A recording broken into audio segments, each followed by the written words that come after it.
I cautiously approached my mother-in-law, hoping for a kinder response. "I'm not your real mother," she snapped. "Clean up without complaining. It's audacious of you to ask, considering you're just a daughter-in-law." The warmth of Shelly's usual smile faded instantly, replaced by a piercing, emotionless glare. I couldn't hide my shock. "You must be joking," I whispered, heart racing. "Why would I be joking?" Shelly's lips curled into a cold smile. The weight of the moment pressed on me, and I realized, with a sinking feeling, that my perfect life was unraveling right before my eyes.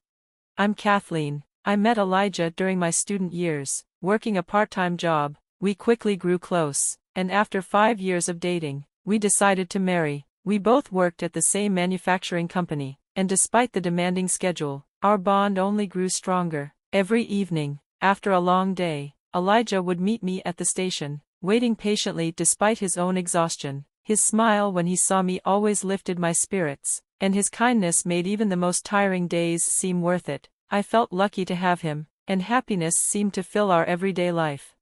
My parents had passed away, leaving me a substantial inheritance. Although we hadn't used it yet, Elijah and I had planned to save it for our future. One day, as we were heading home from work, Elijah asked, "Kathleen, my parents want to visit tomorrow. Is that okay?" I felt a slight pang of nerves but smiled and replied, "Of course, they're always welcome." My in-laws lived nearby and visited occasionally. Our relationship was close, built on trust and mutual affection. They treated me like their own daughter, and I thought of them as family. One day, during a visit, Shelly made a suggestion. "Kathleen, Elijah, this house is getting old. What do you think about us living together? The day we'll have grandchildren soon is coming, and I'd love to help with the housework," Shelly proposed. Bradley, my father-in-law, joined in, agreeing enthusiastically. Recently, he had been showing signs of health problems, which had made both Elijah and I increasingly worried. The idea of living together seemed like a way to strengthen our family bond, especially with Bradley's health concerns. I imagined our home becoming livelier, filled with more shared moments and joy. "That sounds like a wonderful idea, but this house might feel a bit cramped. Let's figure out how we can all live comfortably together," I said, and Elijah nodded in agreement. With a smile, Shelly added, "Kathleen, you have that inheritance from your parents, right? Maybe we could use it to build a beautiful new house." I froze, startled. I had never mentioned the inheritance to her, feeling it was a private matter. It was strange and a little uncomfortable hearing her suggest using it for something like this. But as I looked at Elijah and my in-laws, I began to wonder if this was the right moment to spend the money. Maybe this was what my parents would have wanted, to support our family's happiness. "How about we build the best house we can together?" I said, my voice filled with enthusiasm. So we decided to build a new 2-family home. The process was smooth, and soon we were starting a new chapter in our lives together. The house felt warm and full of life. Shelly often made dinner and waited for me when I came home from work tired. Bradley would join us, and we'd spend the evenings chatting and drinking. I felt like I had made the right choice, that living together had brought us closer and made life more fulfilling. But, as often happens, life is unpredictable. Bradley's health continued to decline. Though it wasn't critical, still, he decided to move into a nursing home, not wanting to be a burden on us. Though it wasn't far away, our home felt quieter without his cheerful presence. Shelly and I made it a point to visit him often. Then, just as we were settling into this new rhythm, Elijah had to go overseas for work. "It's just for a little while," he assured me. "It might be nice for you to spend some time alone with Mom. I'm sure she's relying on you, too." "I'll be back soon," Elijah said before leaving. Behind his words, I could sense his concern. In truth, the days spent alone with Shelly were surprisingly enjoyable and even fun at times, but I soon realized that those moments wouldn't last long. One afternoon, Shelly suddenly handed me a long shopping list. I stared at it, puzzled. "Wait, are you planning to buy all of this? What's going on?" With a bright smile, she replied, "I'm hosting a small party for some neighborhood friends today. Could you help me out?" I agreed without hesitation, eager to pitch in. After shopping for the items she needed, we returned home, and Shelly asked, "Could you please help with the cooking?" It seemed like a lot of work, but I thought we could make a fun afternoon of it, so I agreed. Together, we finished preparing for the party, and guests began to arrive one by one. Then Shelly casually told me, "Thank you for all your help, but we've got it from here." And just like that, the party started. Feeling a little out of place, I quietly stepped outside to give them space. When I returned some time later, I was surprised to find the party still ongoing and the mess not cleaned up. Shelly, however, was lounging in front of the TV, completely relaxed. My frustration bubbled up as I asked, "Could you help with the cleanup?" To my shock, Shelly, who had always been so kind, replied sharply, "I'm not your real mother. Clean up without complaining. Considering your place as a daughter-in-law, it's audacious that you'd ask." I froze, stunned by her harshness. For the first time, I saw her warmth replaced by cold, biting words. "I've only been kind to you because Elijah cares for you. He values you more than me, and honestly, I didn't like it. I knew about the inheritance, and I've always played the role of the ideal mother-in-law. I planned to keep up the act for years, but now that the circumstances have changed, I can finally relax," she said, her voice dripping with disdain. I stood there, struggling to absorb her words. "You must be joking," I whispered, hoping against hope that she didn't mean what she said. Shelly smiled, but it wasn't a friendly smile. "Why would I be joking? Even after you married Elijah, I never considered you a real part of this family. You gave us this house, but from now on, you'll follow my wishes. If you can't, leave. This house is ours. Your room will be a guest room, and you'll sleep in the storage space under the stairs. It's just enough space for you to lie down." The weight of her words hit me like a wave. That night, I found myself cleaning up after the party, tears streaming down my face, wondering what had happened to the woman who had once been so warm.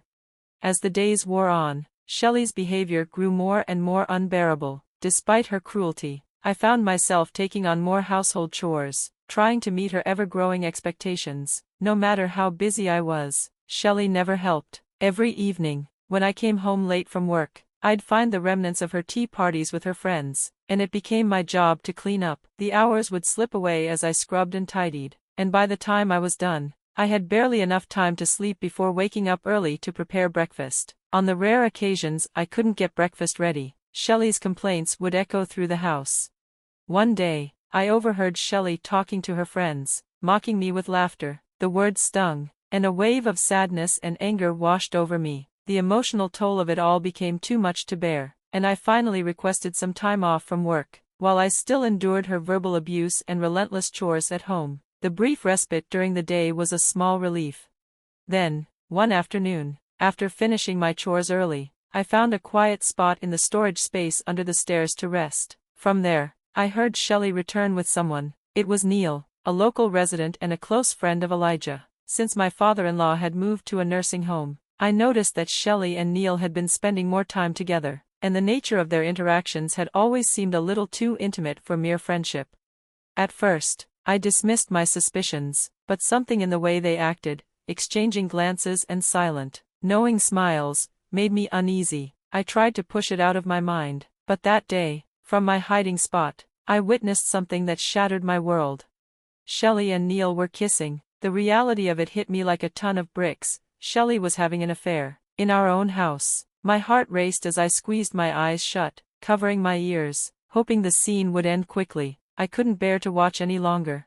In the following days, I decided to visit Bradley at the nursing home. He had always been understanding and a source of comfort for me. As I was about to leave, Shelly caught sight of me and said, "Are you going somewhere?" "Perfect timing. I have some friends coming over tonight, so take your time outside."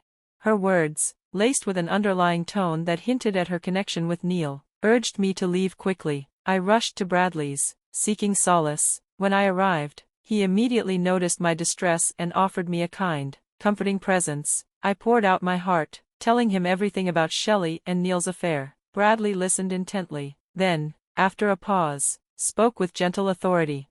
"It seems you've been through a lot, but don't let Shelly unfairly blame you. You're not alone, Kathleen. I'm grateful you came to me in this tough time. Elijah must be worried about you as well. I'll take care of this, don't worry." His words gave me a sense of relief. He then stood up, extending his hand. "Let's go home together. Are you okay? Don't push yourself too hard." "Thank you for caring," I said, touched by his kindness. "For your sake, I can endure anything." We walked side by side, making our way back home.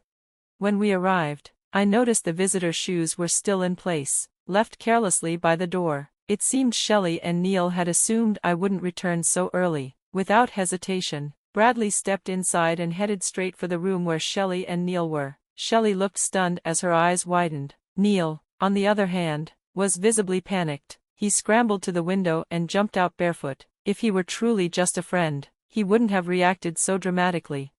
Bradley spoke calmly but firmly. Shelly, I've heard Kathleen's side. Now I'd like to hear yours. Shelly faltered but eventually responded. I'm sorry about the affair, but Neil came to me first. It's not entirely my fault.